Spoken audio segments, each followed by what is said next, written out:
Welcome back to another segment here on GEMS Podcast. Hope you've had a fantastic week thus far. Today with me is a special guest by the name of Andrea Lukac. She joins us from all the way across the world, and she'll share where she's from soon. And you already know me, the founder and host, Miss Genesis Amaris Kemp. But let me tell you a little bit more about Andrea. Andrea Lukac entered the working world after studying economics. She noticed very quickly how unhappy she and other people around her were in their day-to-day lives. This awareness led her to having the courage to follow her passion of inspiring people to live life to the fullest. Utilizing her knowledge in human behavior, Andrea is able to assist people in overcoming overwhelm, fear, shame, and judgment by communicating their needs and wants powerfully.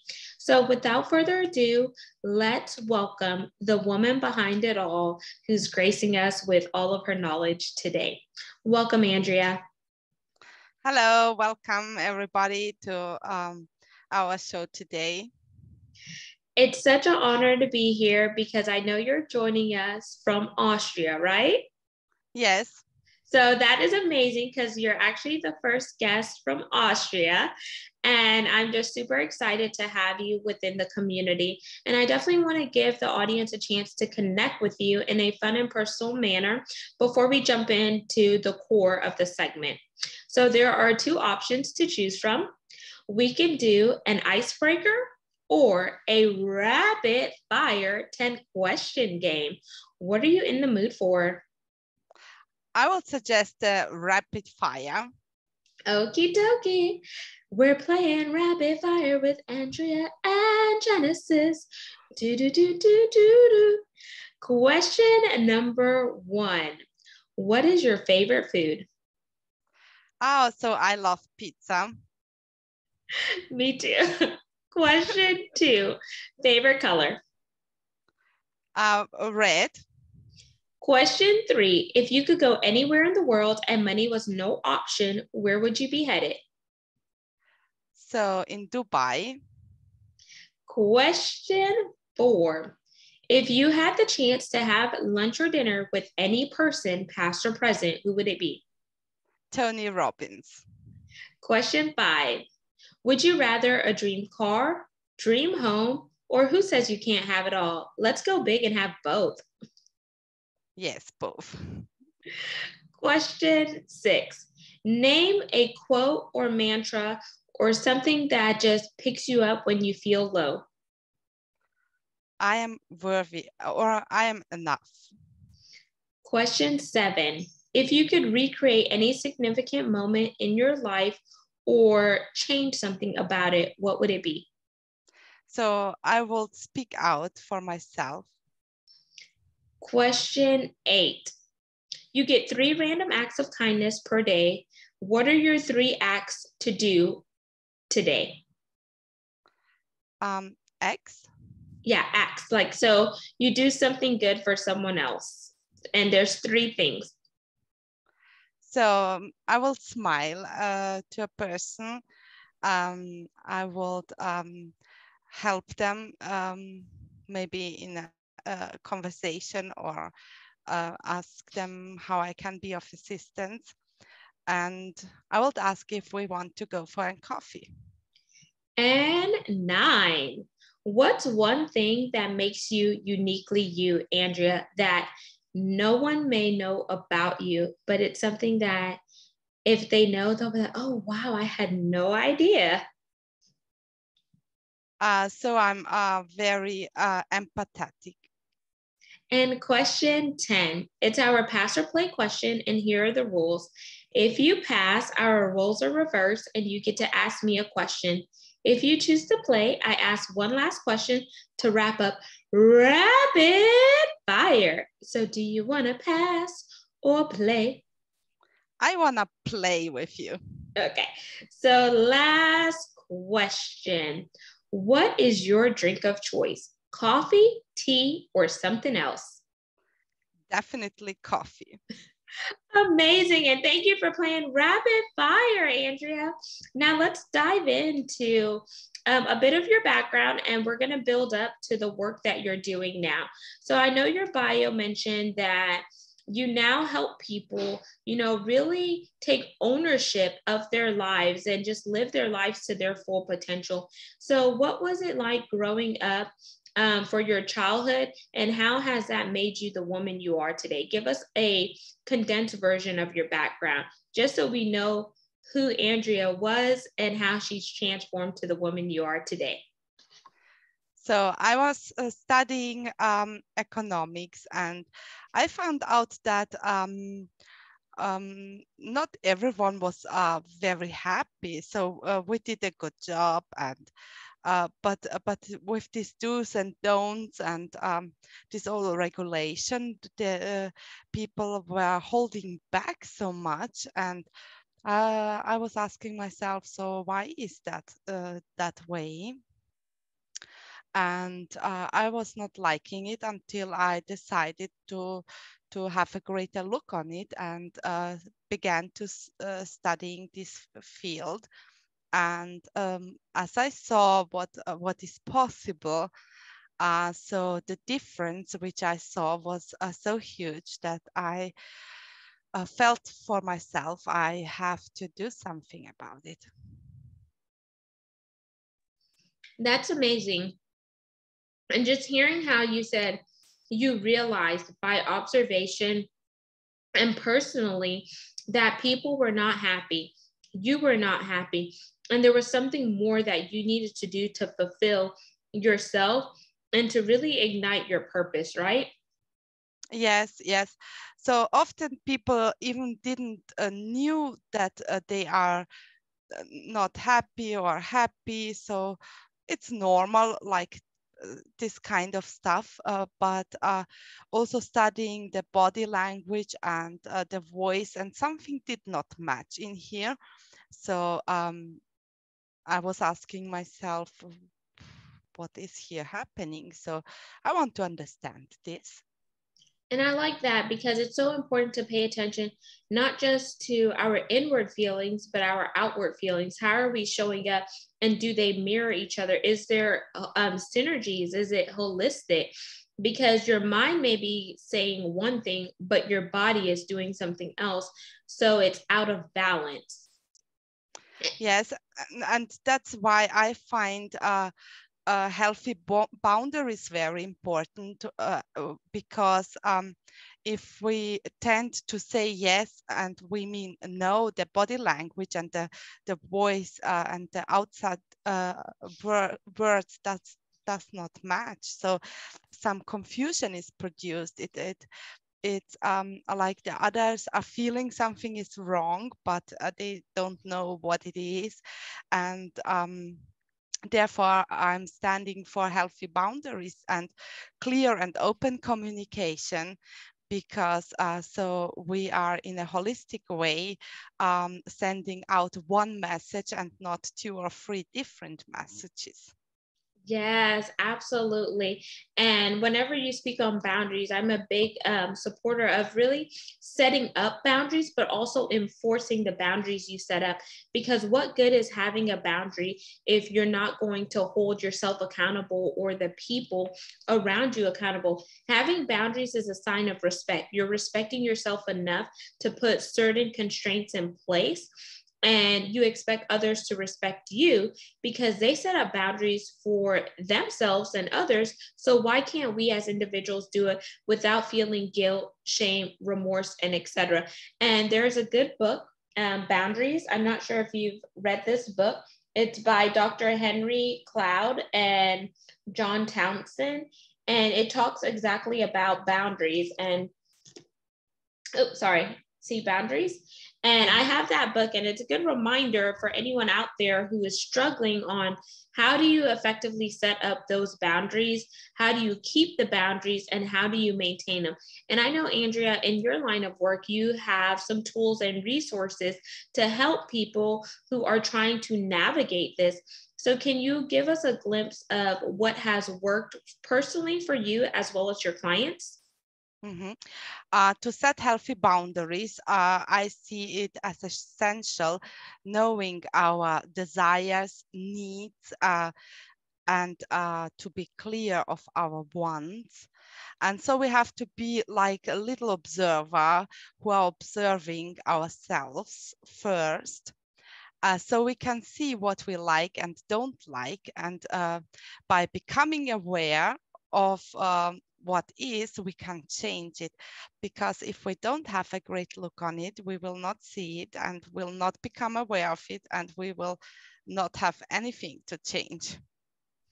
Absolutely. And one thing that you mentioned is helping people understand their subconscious. Why are they thinking the way they're thinking?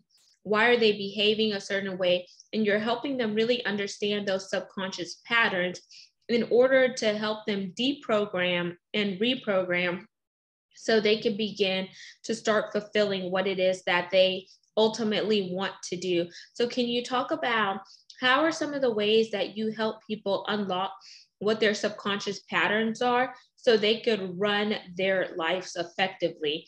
And I know you also say letting go of the past. That's a big component too, because people don't realize that holding on to the past is also hindering you. Yes, the past happened and we're acknowledging it, but don't stay stuck in the past because the future is so much bigger and brighter. Yes, correct. And I want to build a picture for everyone who is not in this field informed. And the subconscious, and while we are growing up as children, we have to imagine ourselves as a little unfilled bottle. And when we grow up, our environment, parents, teachers, are filling this bottle with their beliefs, with what we may do or don't want to do, or what we have to do, or what is right, what is wrong. And so whole belief systems are created while we grew up with experience we learned through modeling, and we are not even aware of it because it is a long time ago. But our subconscious mind does not forget anything. Everything is memorized in here, and we are acting often out of habit or out of these patterns, which we are not aware of. And by working with clients, it is important to make the invisible visible, or the uh, subconscious conscious, by asking a lot of questions, by making a situation which triggered us clear what was really here.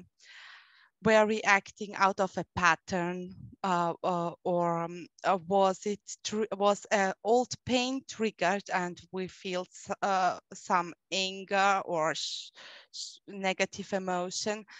To have a look on where it came, to release the old, to understand that this was a part of our past. We can change it today, and we can future base and have a look on how we can act or behave in future. I like that. And as you were talking, I have a water bottle sitting off to the side of me. So I would say, okay, for those who are watching the video, if you grab a water bottle and you start to write down every time you have a positive thought, deposit it into one water bottle and name it your positive bottle. And if you have a negative thought, so I have two actually, so I'm visual. Take the other one and deposit it into the negative one. Now see which one is getting full faster. And then you could ask yourself, okay, am I relying more on my subconscious or my conscious? And then you could use that as a visual cue to help you start to pay attention to your mindset in order so you could deprogram and program, because you want your positive jar to be more filled than your negative jar. You want to be intentional about your consciousness versus your subconsciousness. So maybe if you use some visual cues, that could also help you make sure that you are training yourself. Would you say that's a good exercise, Andrea, or do you have another exercise to share? Yes, that's wonderful. And I have also a great exercise to share. There's an old saying that within a human, there is a good wolf and a bad wolf. And the question is, which wolf will win? And the answer is the one which we choose to feed. Powerful. So, good war, bad war. Which one are you feeding? How is it helping you? And etc. And I love that. One second, let me get a sip of water. I think that's so important because we think about the media, we think about the wars that are going around the world. But if you're feeding into the negativity, then you're also letting the universe know that you're allowing negative thoughts and forces and voices to come into your mind and your reality. But if you feed more into something positive, something that's edifying you, it's adding value and etc., then that's also another way that you're building yourself up. So Andrea, based on the other work that you're doing outside of human design, what are some other ways that people can shift from, just going through imposter syndrome, not feeling that they're good enough, having shame and guilt, to really making that transition? Because sometimes getting over the hurdle is scary because they've been so comfortable in the familiarity. Yes, and it is in becoming aware of what we all did already good in this world, and to acknowledging our strength. And everyone has a special gift, so we have just to find it. And if we find it hard to do so, we can have a look on little things and honoring them. If we cooked a good meal, for example, when the times are very hard. So this is also not a thing which probably everyone could do that way. And by honoring one thing at a time, it will become a habit, and we will recognize even more things because our focus will change, and the subconscious then tends to find more things which are related to the focus we choose on. Yeah, so what I'm hearing is this. So if we have something great that we have accomplished, celebrate what we accomplished and allow that to be something that is building the momentum and driving us towards accomplishing more things. But if you accomplish something and you don't celebrate it, then you're not really performing optimally, because you still feel like there's some remnants maybe inside of you that is still telling you that you're not good enough, you're not capable, when in actuality, if you start just giving yourself praise and, just saying, you know what, I may not have achieved this yet, but this is what I have achieved so far. And this is a building block unto my empire. This is a building block for me to pave the road, and etc. Then we could start to see how different neurons will begin to fire off, and those neurons are going to transmit. And then we'll start to see a shift gradually and gradually and gradually until we are in the place that we are destined to be. Would you say that is a good summary of what you just mentioned, Andrea? Yes, and by doing so, we will feel automatically more happy. So another question that I have for you, Andrea, do you use any of the modalities or training such as NLP, neurolinguistics programming? Some people are now using theta healing that's involved in this work, or they'll use different human design assessments to help with understanding behaviors with their clients. Yes, I'm using NLP as I'm a certified NLP trainer. And I use sometimes hypnosis as well to help clients changing their patterns and behaviors. And I love these tools because the transformation is very quick, and the neurons work within some seconds. So, question there, a follow up. So, you mentioned using hypnosis with NLP. There are some certified NLP practitioners that do not use hypnosis. They just strictly focus on NLP because they feel like if they interject hypnosis, like people think that it's woo woo or etc. So, why did you personally choose to use both of them together as complementary? So we have to understand the history of neurolingual programming, and we have to understand what hypnosis is. And Dr. Richard Bandler and John Grinder modeled Milton Erickson, who was the master in hypnosis. And so there are a lot of formats where hypnotalk is needed to perform an NLP format. Okay, perfect. So now let's put some context around the meaning of hypnosis and NLP. For those who may be tuning in and they're getting aware of this for the first time, we definitely want to make sure that we give them enough knowledge to educate themselves where they could also go research it. So in your terms, what is hypnosis and why do you feel like hypno talk is relevant based on your educational training? Because hypnotalk addresses the subconscious mind where we see the most power in, and not the conscious mind of a human being. And then the overall overarching of hypnosis is what?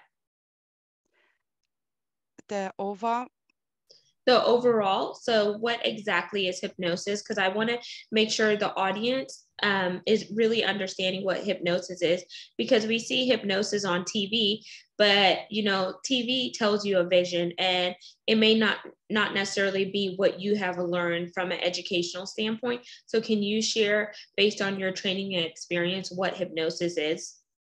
So hypnosis in training, coaching, or in the field of psychology is used to enter to the pattern which is within the subconscious mind more easily, and to recall some memories which a person could not do with the conscious mind. There were maybe situations and experiences which are too far away. And if we want to release it, we go back to the first situation where this pattern was created, to release it so we can have a longer lasting change, which we never could achieve with the conscious mind. So pretty much this is what I'm hearing. So hypnosis is a form or modality that allows you to connect with the individual and go beyond the conscious into the subconscious to figure out some underlying issues or root causes in order to figure out where did this programming first get introduced to this individual and how can we scrub away this programming, the thing that is no longer serving them or adding value, and remove this hindrance in order for them to be free from it. So then you can introduce the new forms and techniques that will help them start to think with higher energy, higher vibrations, and really see themselves as worthy. Would you say that is a good example and representation of what hypnosis is? Yes, hypnosis is a very big field, and can be used like in TV as well for shows and just for comics. But we are not using it that way when we work in coaching and therapies. Perfect. And I always like to debunk the myths because we're here to educate, inspire, and motivate. And sometimes what people see on TV, they think, oh, this is what it is. But whenever they hear from a trained professional that's like yourself, I really wanted to bring that to the forefront so people fully understand what it is. And then it empowers them to go out and research more on the subject matter versus making assumptions around it. Now let's unplug neurolinguistics programming, which stands for NLP, y'all, for short.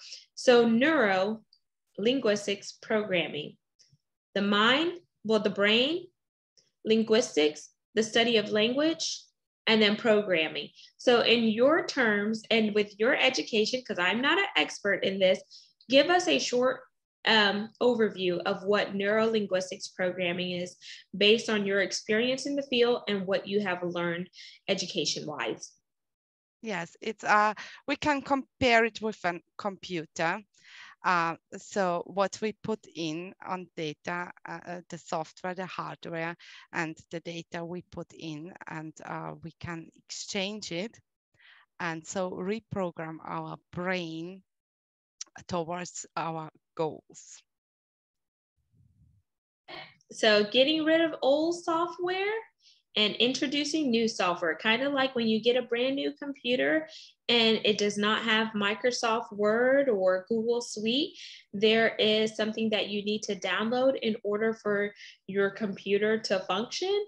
And it's kind of like whenever our systems go through software updates, whether you get it on your phone or your computer, it tells you to update that software. And if you don't update that software, your device is going to run slow and it's going to lag. And it's because you didn't introduce the update in the new environment in order for it to perform to the best of its capability. So thank you for sharing that, Andrea. And now I'm going to throw you an audible. Is there anything else that we did not mention or covered that is important and relevant to the work that you're doing today? And if not, we'll jump into the call to action and wind down. Yes, because a lot of people, we spoke about hypnosis, and a lot of people are maybe afraid of it or don't know what it is.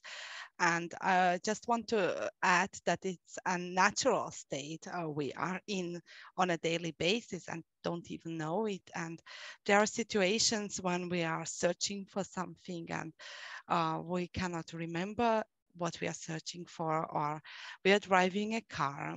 There may be that we are already in a light, soft trance state and don't even know it. So it's a natural state. It's not nothing with woo-woo.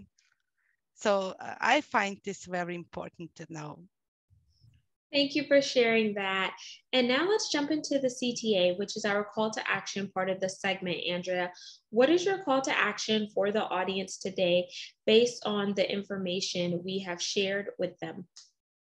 So I will suggest to be like a little observer who is observing oneself, becoming aware of what is, how am I thinking in several situations, how are my feelings to it, and is it serving me or is it hindering me, and what do I want to change? And Andrea, how can our audience connect with you today?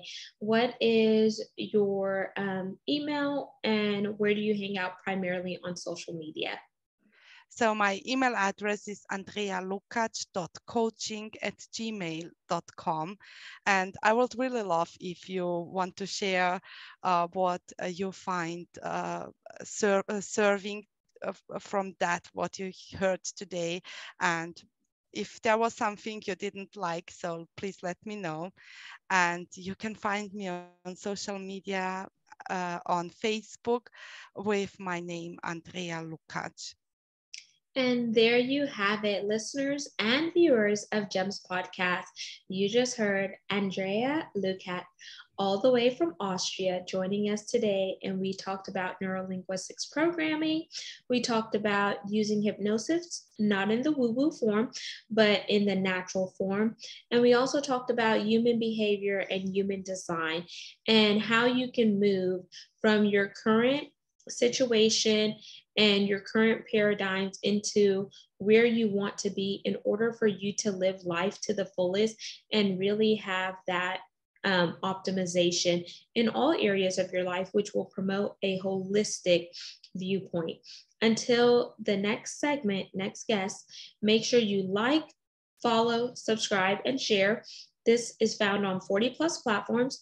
You could also see the video on our YouTube channel by going to GEMS, GEMS, with Genesis Amaris Kemp.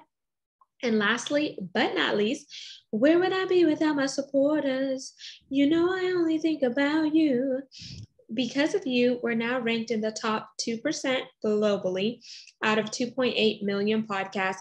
And it's because you support the mission, which is to bring on subject matter experts, as well as the core pillars of this platform, which are to educate, inspire, and motivate, while we also weave in the importance of diversity, equity, inclusion, and belonging. And we are looking for brand ambassadors and sponsors. If that is you, please send me an email to genesisamariscamp@gmail.com or check out my website, genesisamariscamp.net, for more info. Until then, peace, love, and lots of blessings. Have an amazing one.